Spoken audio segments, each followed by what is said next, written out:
it's for real. I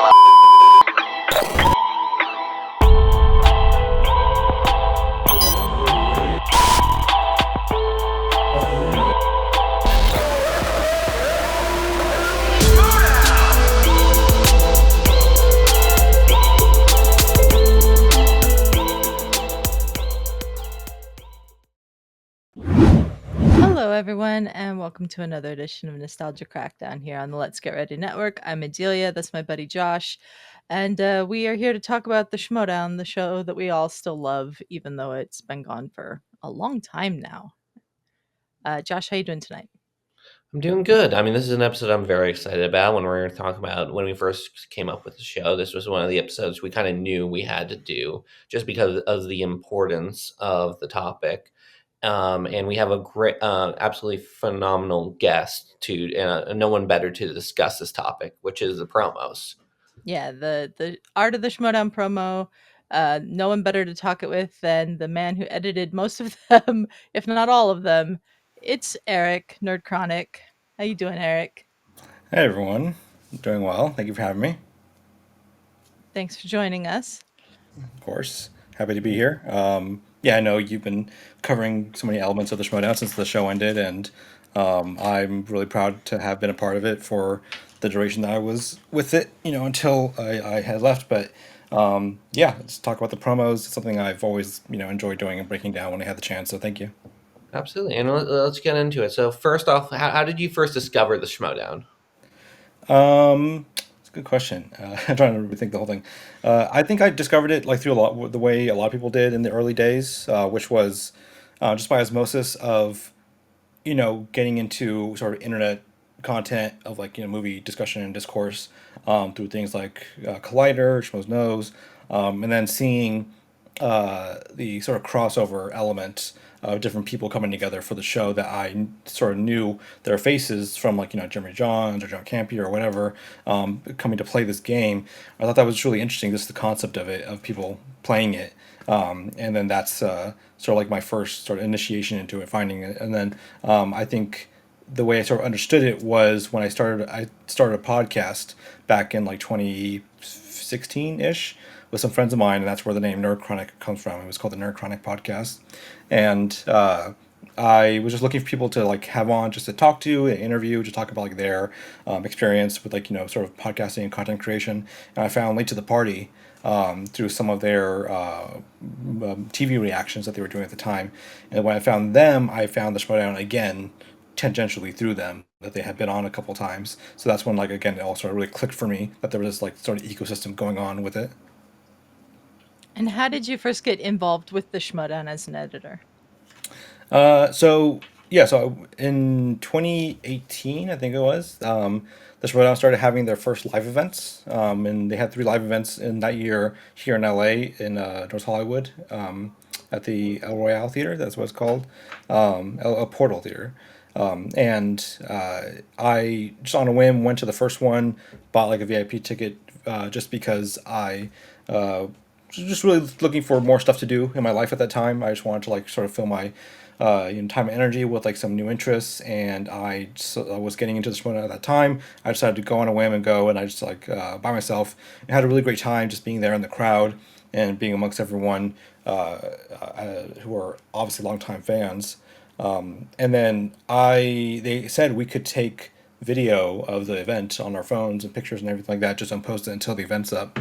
And so I did that, and I recorded like everyone's intros and like people coming out and stuff, and like on their stage and their wins. And then once the episode was up, I made like a quick fan promo with that footage mixed with some of the existing past footage of the participants from other matches. And then Christian liked it. He retweeted it on Twitter and stuff like that. He said this was really great. And so I did that two more times for the subsequent events that year. And so that was just sort of like, I guess how I got noticed a little bit by it. And then it's funny, after the first live event I went to, the next day I went to a just random sort of like fan slash press screening of Ready Player One. And I ran into Janine there, Janine the Machine, and I recognized her because I just watched her match. It just came out, and I said, like, "Hey, you're Janine the Machine, right?" She's like, "Oh yeah," and like she still says I'm the first person to ever call her that in public to address her as such. And so that was really fun. I got to know her through that, and I learned she's from like the Central Valley, like where I am up north in Central California, and so we stayed in contact, just like seeing each other at events and stuff like that. And randomly one day she messaged me, and she was like, "Hey, like I'm going to be going to." I brought one of her art prints at one of her shows up where we live in Central California, and I couldn't bring it with me. She had it, and so she was like, "I'm going to be in town in Burbank this weekend to shoot a match. Do you want to just come to the studio and like I can give it to you there? You can stay and watch." I was like, "Yeah, sure." So like I went with her, and I that was my first time at the Collider Studio to watch the match. And as I was just like hanging out with everyone in like the big warehouse that they're in, Christian walked by and he was like, "Oh hey man, it's good to see you." So he like recognized me, and like we chatted for a bit. And he's like, "Hey, when you get a chance, let me talk to you for a second." And so I went with him in his office to chat. And he asked, he's like, "I really love everything that you're doing with the promos and stuff like that. Would you be interested in doing that potentially like full time for us next season?" And so I was like, "Absolutely." And we were just figuring out like sort of like the timing and like the pay rate and all that stuff, how I would deal with that. And so for season 6, I believe it was, is when I came on as the promo editor full time to start doing all those for every match from then on. And then yeah, sort of took off from there. Absolutely. And when you're making that like Schmoedown promo, what do you think is like the key ingredients you need for a good promo? Is it like a memorable line, a memorable moment from a previous match? Like what are you looking for specifically? Like I to make this promo work, I need this ingredient basically. If I had to pick one, like a single one, it'd probably be the music. I think when I would sit down to get started on promo, I think the first thing I ever selected amongst anything else was the soundtrack for the promo, and that's always dependent on like what the tone of it is, the match, like who's involved, like the length of like what the story is supposed to be, the energy around it. If it's supposed to be dark, if it's supposed to be like sort of somber or like triumphant. So like the music sort of really guided all of that.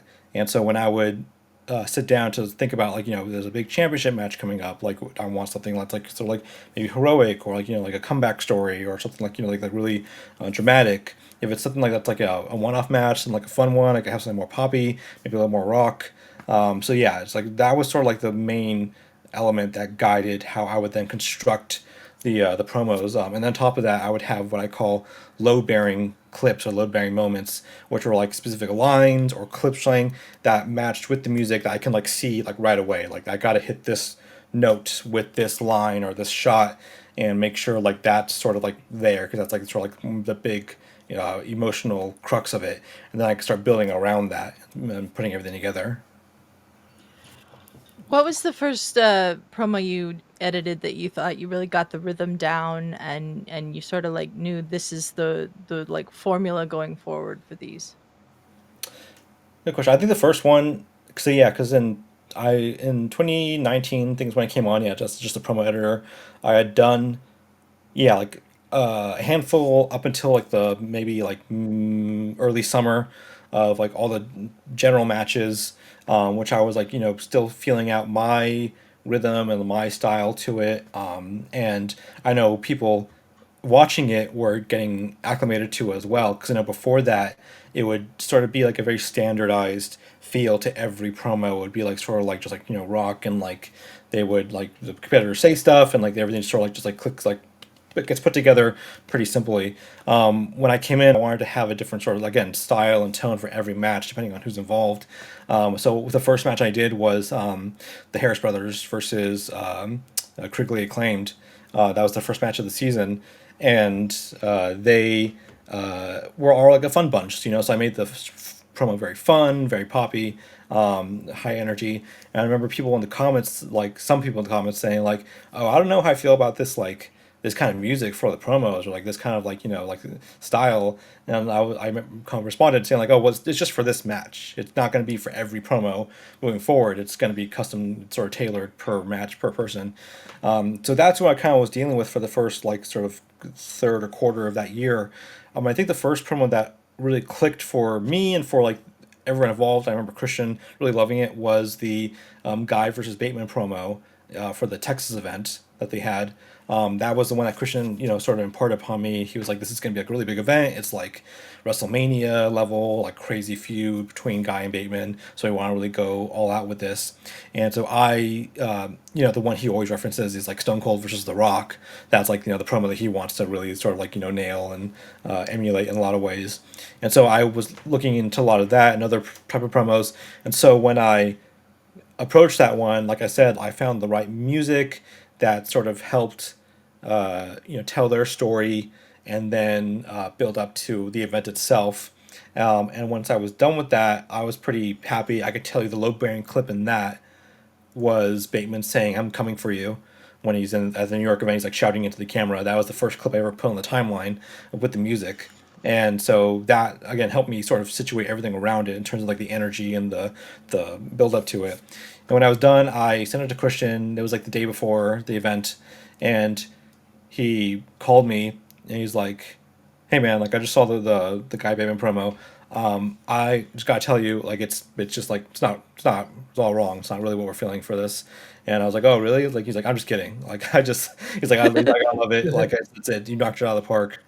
And like it's like incredible. We watched it like three times. He was with like Gucci and like a couple of other people who had watched it, and so he was really excited about that one. So that kind of gave me the idea of like, okay, this is what we're trying to sort of aim for, especially with like the big matches. For the studio smaller matches, like we can like just sort of hit like a certain beat of like how we want to approach those. But like for the big matches, like the events and everything, we want to sort of make sure we sort of like blow the roof off with those sort of stories. Absolutely. And you mentioned that you read the comments of the first match you edited, Main Time, with the critically Crane versus the Harris brothers. How do you feel about the majority of the fans' reactions to the promos? Were they mostly positive? Did you get any negative feedback from the fans? Like, how was it if seeing something you made for the Schmoedown that you were now doing full time now in the public domain, and now everyone's commenting on it? I think a majority of the feedback was very positive. It was very helpful. Everyone was really receptive to it.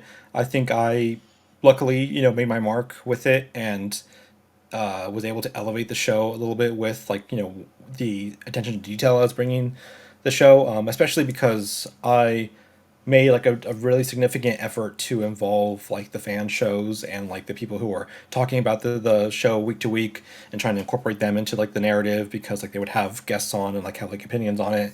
So I think that brought a lot of goodwill from the viewers of like the show was really sort of listening to what you're contributing as well and wanted to sort of like maintain that synergy. Other than that, yeah, like I say 99% of it was positive. Maybe the only negative feedback I ever got from people were from the competitors, mainly just them saying like, "Oh, like you didn't get my line in," or like you didn't have this. It's like I had to like, sort of like convey to everyone like it's a narrative, and like some things get cut, some things had to like mesh with each other well, and it's difficult, especially when the competitors don't know what each other are saying. So like it's taking two separate elements and sort of like just like fixing them together like a puzzle piece that was like not designed to be put together and trying to fit it the best way you can. So yeah, some lines get left, but everyone was really receptive to it. Like no one was like really mad about it, but everyone was like, so, like is precious about what they were saying and how they can come off. So I understand that. But other than that, yeah, it was a very positive experience. Just like getting the feedback from like those involved with the show, also from the fans as well. How did putting together a video like the season 7 opening promo, which is my personal favorite, uh, differ from putting together like a match specific promo? Yeah, the those sort of general promos like that aren't based around like a narrative of a match or contestant. Those were a lot of fun just because like then I get to sort of like break out of the constraints of trying to tell like sort of like linear story about like trying to hit the notes of like, oh, you got to know who this person is and like what this event was, because then it's like more of like a hype package for a general audience to understand. So then I get to really sort of just hit hard with the big slow motion shots, the great music right away, and it works like a trailer or a sizzle reel. So you got to hit the sort of hype of it like really quickly to engage people and get them in. So when I approach those like the season 7 open promo, I at that point, I had done a year worth of the general match promos, and I was doing like stock music that from several libraries I've been working with, and so that was a lot of like rock and some like eventually sort of like cinematic or orchestral type stuff. Season 7, I was really trying to experiment with like lyrical like music and like songs I could find that had like lyrics in it, sort of like drive a narrative through that. And so that was the first one I think I had like really put together that I was really proud of, because I was like, okay, this like has like a really good feel to it. The lyrics are like applicable to like the general sort of vibe of the show. So that was like a fun experiment to like do with that, and then that would eventually lead to, yes, I believe, the eventual pandemic year of the show, with the spectacular later, where like I think I tried to have every song or every match, big one, have like a lyrical song to it, to sort of drive the narrative forward. So that was a good experiment for me to like to see if I can do that, and I did, and I was really proud of it. And I'm glad that it resonated with everyone. My favorite memory from that is them randomly playing on SEN and like six people just dancing on screen with like Roka putting his hat on and just like dancing to it and stuff like that. So yeah, that's a very fun one for me. It's a very catchy song in that Yeah, one. Like, it's been stuck in my head all day since I rewatched it this morning. I appreciate that. Yeah, absolutely. I mean, season 7 is one of the opening promos, definitely one of the all-time ones for sure. What other promos would you say is like the favorite ones that you edited that stick out in your mind? Season 7. So that was like, uh, trying to think again, trying to think of like the specific eras of like when things sort of like came together. Beyond this Guy Bateman one, one of the I think the next big one that I really did that Christian loved and called me about as soon as he saw it was the first Smets versus Kalinowski promo. Them playing at Collision that year. I again, like I knew they had been building up that narrative between them for a few months now, and I was thinking about like how do I make this like big? Like, is it, yeah, was it rock? Is it like like somber? Like, what is it? So like I knew it was gonna probably be like something like sort of, yeah, orchestral, something dark, like serious. Like I went back and watched like a bunch of WrestleMania promos to get some ideas of what I wanted to do, and I approached that with the idea that, again, because it's going to be live, so sometimes the matches would be like we film them, the promos, we film the matches, and then I cut the promos later as after the match is done and everything, so I know what the result of it was. This was going to be a promo where I would play live during the collision, so I would know who was going to be the winner. So just trying to anticipate the narrative and like not try to give one side too much leeway or anything, just to make it seem fair. So that way, I never want to influence the competitors. If they see it, they feel like, man, like I like felt so shuddered in that promo, like I was like the underdog, or like obviously like Smets is the favorite or Mike's the favorite, like to win this. So I was really trying to walk that line, and like I was really proud of it because like I think I was able to. That was one of the first big ones I was able to use like the B-roll I had shot at Free for All of them walking out to like the big crowd, like big stage and everything. I had shot that stuff myself, and I was really proud to have it and use it finally. So that combined with like the music and the text that I put in the promo, was one of my favorite ones I had done, because then Christian loved it, the crowds loved it as we taped it, late to the party, and some of like all the after shows, really loved it as it happened, and so yeah, that was like some of my favorite, one of my favorite ones for sure. On top of like a handful of others I could definitely get into. Yeah. Was it easier to edit promos when there was like a good face heel dynamic, or was it just uh easier when it was two likable characters or two heels? Like, which was the easiest? It's a good question. If it's face, heel, face, like either two.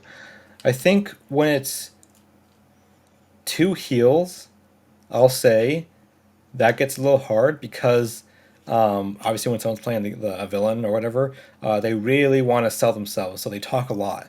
So if I have two heels, odds are I'm gonna have a lot of footage of people sort of really going on about like I'm gonna do this, we're gonna do that, and so like I have to sort of like parse that out a little more. When it's a heel versus a face, I can have that balance a little easier because I'm able to bounce the energy back and forth a little bit of the heel can say something, and the face sort of like really undercuts that pretty quickly, pretty easily. You're able to sell that sort of dynamic more quickly to a viewer. I will say though, for like if it's the same tone of person, heel versus heel or face versus face, that makes it easier slightly with the music, I guess, because you don't have to accommodate for as many tonal shifts, in between the competitors. Like you got to have like a sort of like chord change when like a face talk, and then like another change when the heels are talking again. When it's like heel versus heel, when it was kind of like again like Smets versus Kalinowski, they're both sort of heels in a way. So like the tone was just consistently dark, among the whole thing, and so that makes it a little easier just to sort of like navigate that tonal, build for it. Absolutely. And when we're talking about the difference between face or heel versus face, was there any difference when you were editing a singles match versus an IG match, let's say, or Star Wars? Did you take like a different approach depending on the division you were editing? That's a good question. I think it depends mainly on the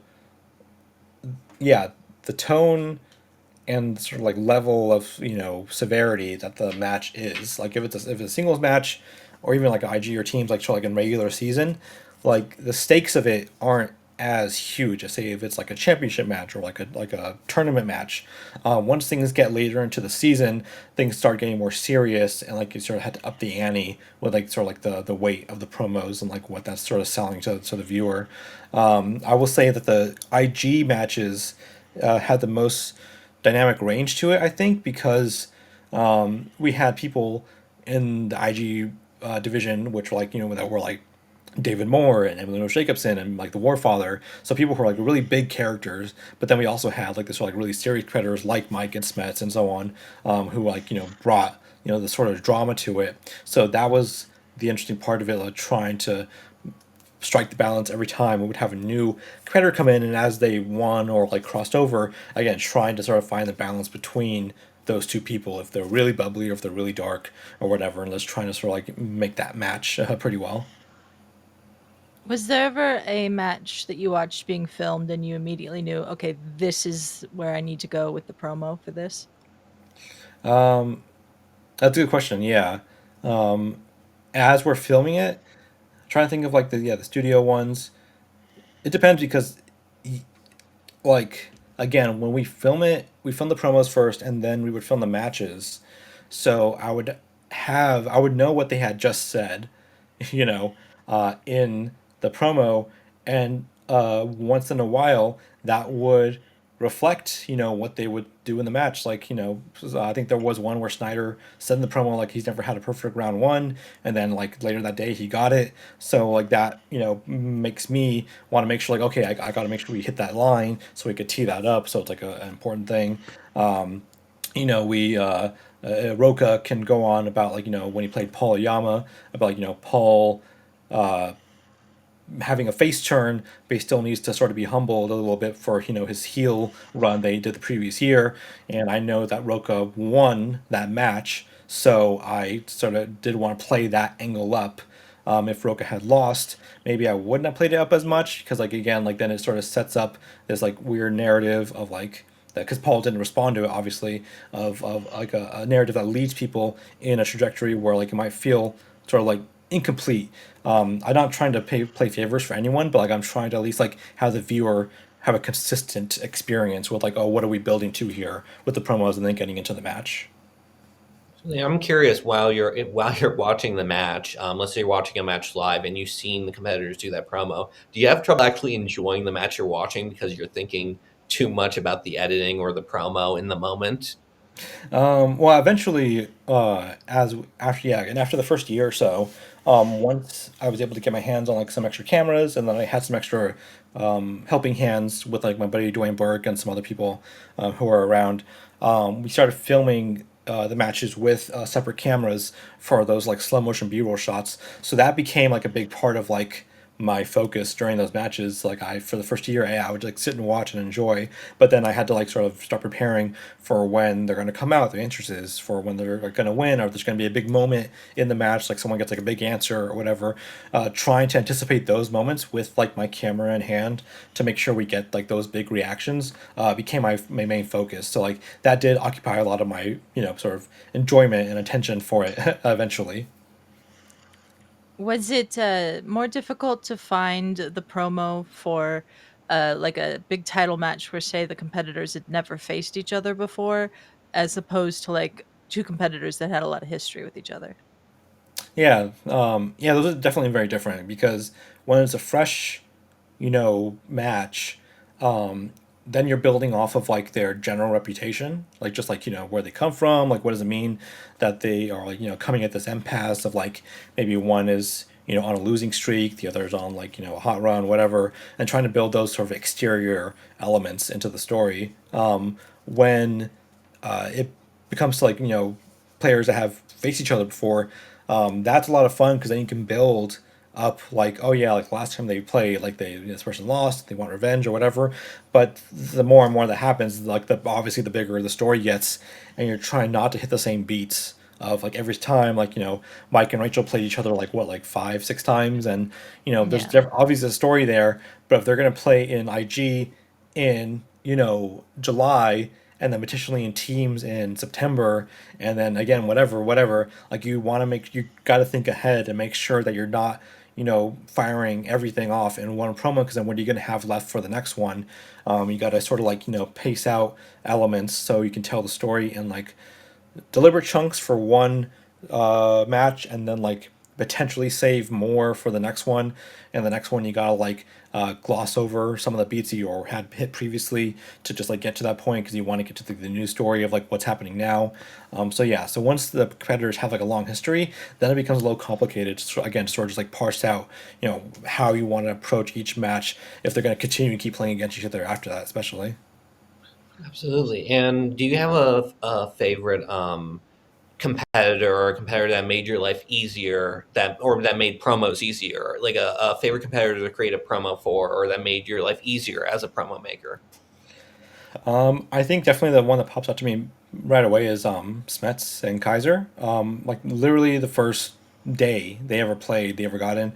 They because they're both editors and Kaiser's a producer as well, so they know what goes into like the packaging of like a promo and like a video product. And so right away they were like really eager to collaborate and like do extra takes and like try lines and like really nail down like a narrative that they want to build. And they were really open to like notes and ideas. I remember the match that Smets did against Adam Lavick in no, sorry, against Mike in Collision. The winner of that was going to go to play Rachel at Comic Con for the IG belt. And so I was talking to Smets about it, and I was told him like, hey, I had this idea if because at that point he had beat David Moore, Jay Washington, Hector Navarro, and it's already like a pretty good run. I was like, I want to do an idea where you name off the people that you've beaten, and we have them in like black and white next to you, and like you're listing them off, like they're checked off or whatever. Like he was gonna play Mike Collision for that, and I was like, dude, what do you think? Do you want to do that now and just like have that idea like done already, or do you want to try and save it if you beat Mike today, and we can potentially use that against Rachel, and that's just like that looks even better because now Mike is on that list of sort of like legends that you beat. And so we talked about it and pondered over. He's like, I'd rather do it now just because there's no guarantee I'm going to make it to Rachel and Comic Con, so I don't want to, then that sort of idea is like ruined because I did lose between then and now and so on. So we tried that for the promo for that one. So Smets was like really always really open and eager to try things out for the promos, and he was always really receptive and like complimentary about them once like I got those done. And yeah, like I was bummed I didn't get to make his return promo when he came back from his cancer treatment in the final season. And so when I did like the final show and promo for the series finale, I did make sure to have like a little like section in there near the end for like his return, like the big crescendo with him. Just because, yeah, like he was always one of my favorite competitors to sort of like work with and like highlight in that manner. What was the transition like between doing the in studio promos and then switching over to the digital era? That's a good question. It's a lot to unpack because at the same time, that was 2020, and that's when I had been doing the promos for a year, and then I left my full time job that I had been working on at the same time to go work for the Schmoedown full time. I was going to do the promos and the matches for the entire show. I was going to do everything from top to bottom, and that was feasible with like the rotation that we had and the sort of work schedule that we had like planned for. But then when things got flipped upside down because of COVID in March, and the digital era started coming in, everything sort of like got turned outside. We started, trying to accommodate, for just the format changes, the visual format changes, like the streaming element of it when we were on Twitch for a little while, and how to translate that into like edited pieces afterwards. And so that was a tough transition just because like I was so much had been thrown at me at that time that that none of us anticipated. So I try to do my best to just like focus and be like, okay, the promos at least need to stay consistent because that's sort of like my bread and butter of what I know I can like accomplish and keep at a certain quality that I want to maintain. The matches we'll have to figure out together and figure out like what's best for us in the show. But I think the hardest part about that was for the promos. Is that again we had just gotten like some good equipment and like some hands to help out with some of the matches that year, and I was really eager to shoot like a bunch of new b-roll and new footage for like slow motion shots and everything, especially because we had free for all 4 coming up that year. Like we had free for all 4 coming up like the week that COVID hit, or like that everything shut down, and so that we had to cancel it. And I was hoping to get like like everyone. I was gonna like get like everyone like shots and like b-roll and angles and everything, and I was gonna like set me up for like a whole another year of like stuff to work with. And when I didn't get that, it was like it's like damn it, like now I only have so much material that we have already used for like a lot of matches, and so I don't have the opportunity to shoot more. So it was like you'll see over the course of that year like a slow transition of me trying my best to use like the in-person live footage that we had like back in stock, that I was stretching it really thin to try and use as much as I could, but then also slowly meshing that with like the new footage that we had from the digital era, which no fault of anybody's own, but it's just difficult to convey the same sort of energy because it's just people on a Zoom screen, like celebrating, and it's hard to sort of like punch in on that and like hit the same energy and like same sort of like like beats with the music and everything. So it became like a lot of like sort of plates to spin to like make sure that the energy was still there between the promos, while transitioning from live to digital footage to use.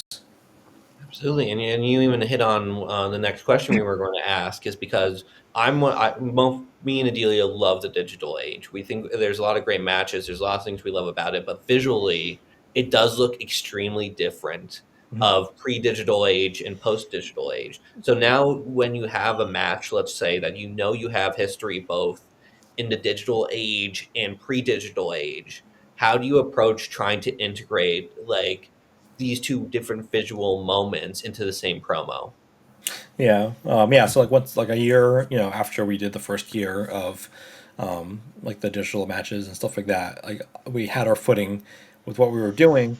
And then 2021 is when we changed the visual style of the show, to accommodate for a digital era. We had like the overlays and like specific graphics for that, and so that became its own sort of hurdle to get through because now we had like overlays and like things to work with like for certain matches if they were baked in. I had to I was able to get the raw footage of everyone's recordings before that those things were implemented, so I can like use them for certain matches and to like make sure I had like the full scope of like the footage.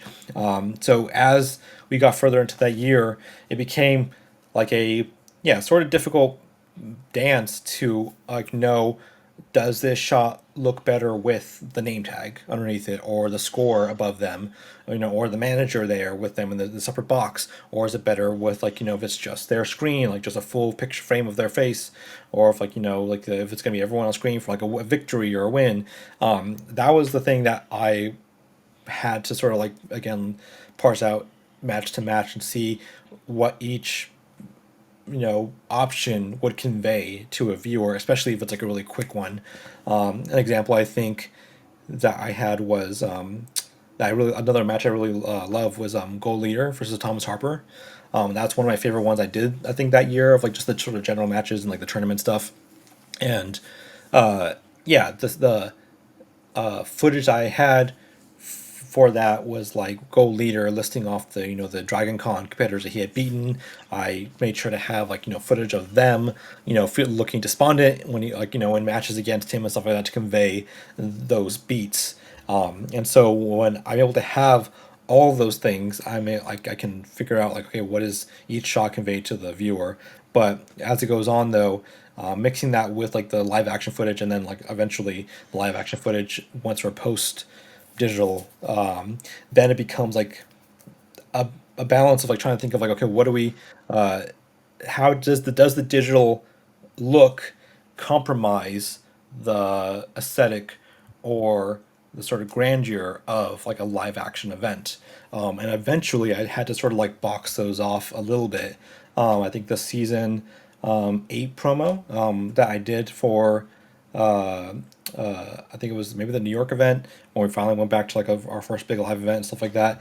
I had to do like an evolution of the show, and you could see, like, pre stuff, pre digital stuff, like everyone celebrating digital elements, people celebrating, and then finally like the most recent live events that we did at the Star Wars Cantina in downtown LA, in Hollywood, that, with footage from there. So again, sort of like just figuring out like how each one complements each other was the biggest task. And you incorporated footage from the after shows into the promos. You mentioned that earlier. How did you come to the decision to do that?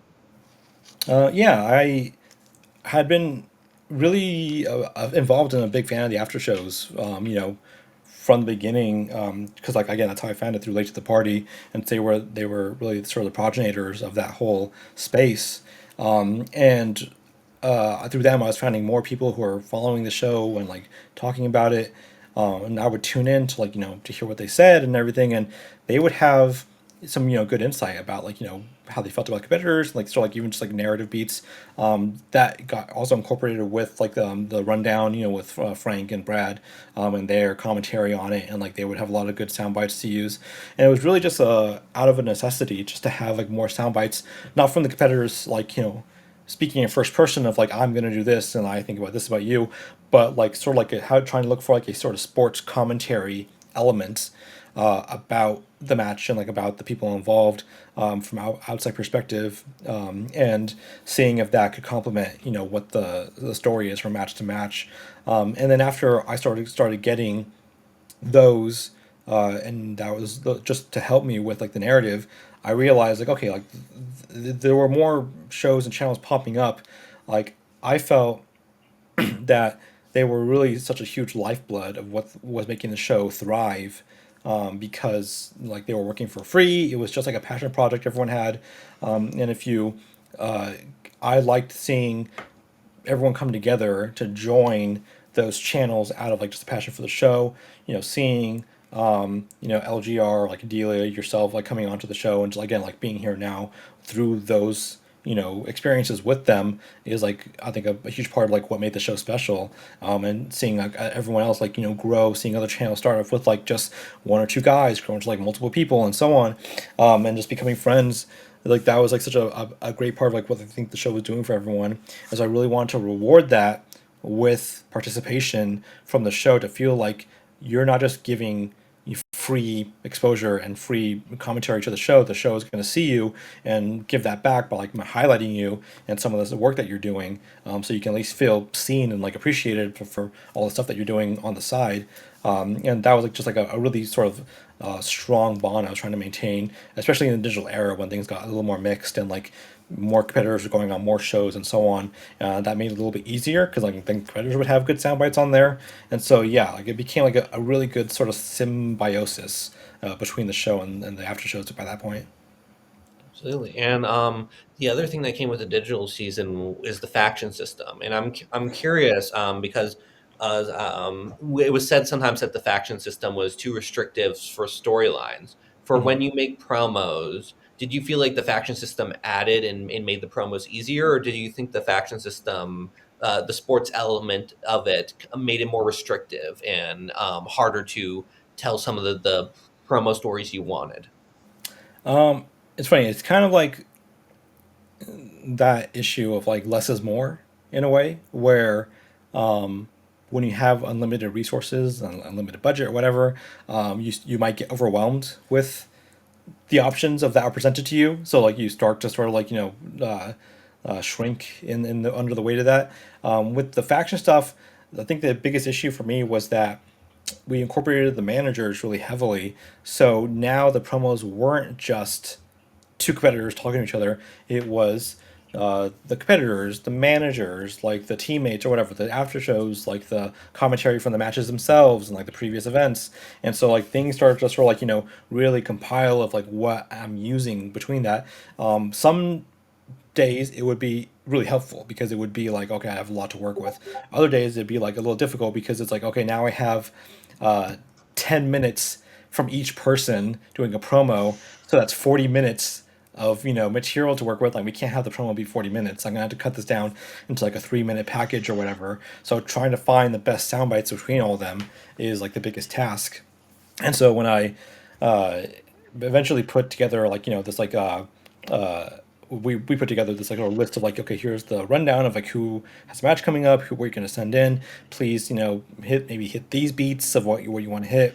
Once we sort of refined that process, it became a little easier to work with everything. And then for the storylines themselves, just through the faction, dynamics, I actually liked that because that did give us like some opportunities to explore rivalries between not just competitors but between factions, between managers. The first year, Shannon and Winston had a really great rivalry between them that was culminating in our tournament with Adam Collins, and the run that he was going on, and everyone, and Liz Shannon Miller as well. Being able to sort of like capitalize on that and then utilize people like Kaiser and Ken Napzok and Grace and everyone, that became like a really fun dynamic to work with because then you can understand like, okay, that it's not just the creditors that have this on the line. There's like reputation, there's points, there's all this stuff. So again, the storylines I think weren't any less expansive, but they were just like a little different with like what you were sort of playing with and like what the stakes were between them.